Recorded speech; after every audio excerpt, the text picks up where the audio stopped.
আসাদ, আপনি জানাবেন যে শাকসবজির দাম বেশি থাকার পেছনের কারণ কি বলছেন ব্যবসায়ীরা, এবং বাড়তি টাকা দিয়ে আসলে ক্রেতারাই বা কিনছেন কিনা, সেখানে কি তথ্য আছে আপনার কাছে?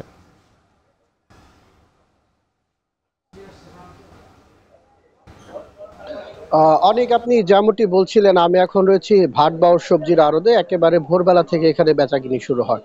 তো আজ সকাল থেকে এখানে আড়তে রয়েছে এবং ক্রেতা বিক্রেতা উভয়ের সাথেই কথা বলেছি।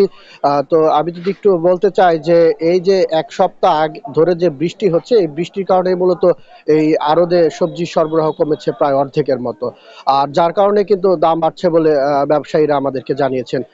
তো আরেকটা বিষয় বলতে চাই যে এই যে মানিকগঞ্জ ব্যতীতও কিন্তু বিভিন্ন জায়গা থেকে কিন্তু এই সবজিগুলো আমদানি করে নিয়ে আসতে হয়, যেমন মেহেরপুর, চুয়াডাঙ্গা, রংপুর জায়গা থেকে কিন্তু সবজিগুলো আসে।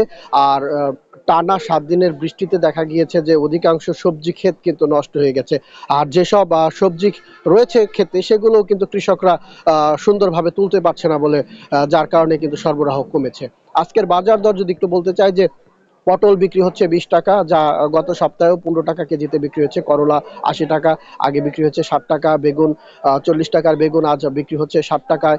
তারপর ধুন্দল বিক্রি হচ্ছে 20 টাকার ধুন্দল 30 টাকায়, এবং কাঁচামরিচ যে 170 টাকার কাঁচামরিচ সপ্তাহের ব্যবধানে কিন্তু আজ বিক্রি হচ্ছে 200 টাকা। ঢেঁড়স যেটা 30 টাকার ঢেঁড়স, সেটা কিন্তু আজ 40 টাকায় বিক্রি হচ্ছে। আর লেবু 10 টাকা হালিতে কিন্তু আজ বিক্রি হচ্ছে।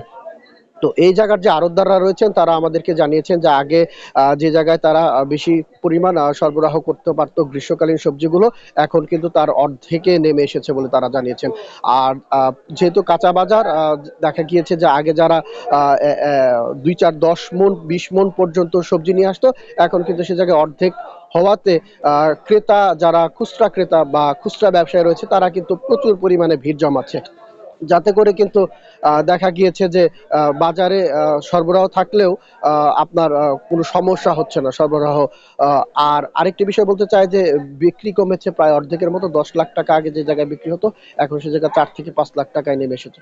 তো অনেক, এই ছিল আমার কাছে সবজি বাজারের সর্বশেষ সংবাদ।